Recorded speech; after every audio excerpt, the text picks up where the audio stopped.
आए दिन अखबारों में देखने और सुनने को मिलता है कि छोटी छोटी बेटियों के साथ, बहनों के साथ, महिलाओं के साथ अन्याय होता जा रहा है।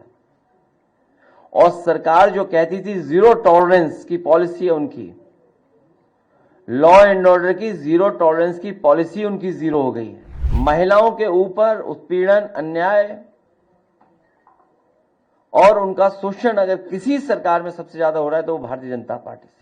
उस योजनाओं को खत्म करने के लिए बजट और तमाम असुविधाएं पैदा की, जिसके कारण 1090 उतनी इफेक्टिव नहीं बची जितनी इफेक्टिव थी। आए दिन अखबारों में देखने और सुनने को मिलता है कि छोटी छोटी बेटियों के साथ, बहनों के साथ, महिलाओं के साथ अन्याय होता जा रहा है।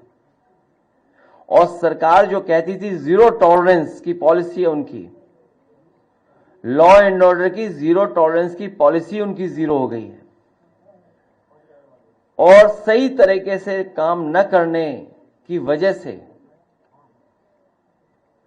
जब सरकार भारतीय जनता पार्टी की पुलिस से पॉलिटिकल काम कराएगी, लोगों पर झूठा मुकदमा लगाएगी, पॉलिटिकल लोगों को दबाने का काम करेगी, पॉलिटिकल लोगों पर, विपक्षी दलों के नेताओं पर झूठे मुकदमे लगाएंगे, और पुलिस जब चुनाव जिताने का काम करेंगे, उनसे पॉलिटिकल काम कराएंगे, तो उनसे लॉ एंड ऑर्डर की उम्मीद नहीं कर सकते।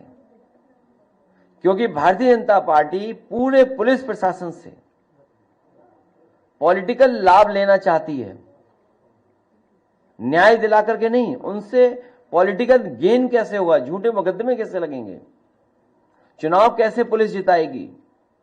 तो फिर पुलिस पुलिसिंग नहीं करेगी, वो अपना इंतजाम भी करेगी। और उसी का परिणाम यह है कि उत्तर प्रदेश के जो सरकार के आंकड़े हैं, जबकि आंकड़े छिपाए हैं, उसके बाद भी सबसे ज्यादा महिलाओं के ऊपर उत्पीड़न, अन्याय और उनका शोषण अगर किसी सरकार में सबसे ज्यादा हो रहा है तो वो भारतीय जनता पार्टी से, इनकी सरकार में। और इधर देखने को भी मिला है कि भारतीय जनता पार्टी से महिलाओं ने दूरियां भी कर ली। जो समाजवादी सरकार में अच्छी योजनाएं चल रही थी, उन योजनाओं को तोड़ मरोड़ के अपने पॉलिटिकल लाभ के लिए दूसरे तरह से योजनाएं चला रहे हैं।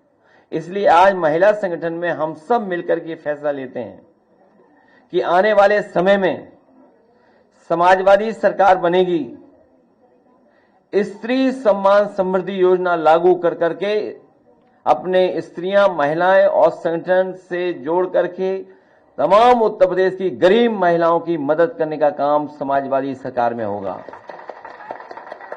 जो योजना कभी समाजवादी पेंशन की शुरू हुई थी, उसी योजना को दूसरे स्टेट में बीजेपी ने लागू करके या अन्य दलों ने लागू कर करके सरकार बना ली। अब उन योजनाओं में कटौती हो रही है, लेकिन वहीं उत्तर प्रदेश में समाजवादी सरकार बनने पर, जहां समाजवादी लोगों ने 500 रुपया समाजवादी पेंशन के माध्यम से गरीब महिलाओं को देने का काम शुरू किया था, आने वाले समय में 3000 रुपए देने का काम भी समाजवादी सरकार में होगा गरीब महिलाओं को। विद्याधन इन्होंने बंद कर दिया। सबसे ज्यादा बेटियों को लैपटॉप मिलता था, अब ये लोग रद्दी टैबलेट दे रहे हैं। सुरक्षा के लिए विशेष, जिसको सुप्रीम कोर्ट ने भी अप्रिशिएट किया था योजना को, अन्य प्रदेशों ने देख करके उस तरह की योजना बनाने का काम किया। 1090, कुछ दिन पहले इसकी योजना के बहुत सारे लोग तारीफ करते थे। उस योजनाओं को खत्म करने के लिए बजट और तमाम असुविधाएं पैदा की, जिसके कारण 1090 उतनी इफेक्टिव नहीं बची जितनी इफेक्टिव थी। आने वाले समय में महिलाओं की सुरक्षा के लिए हम लोग 1090 और सशक्त कर करके और मजबूत बनाने का काम करेंगे।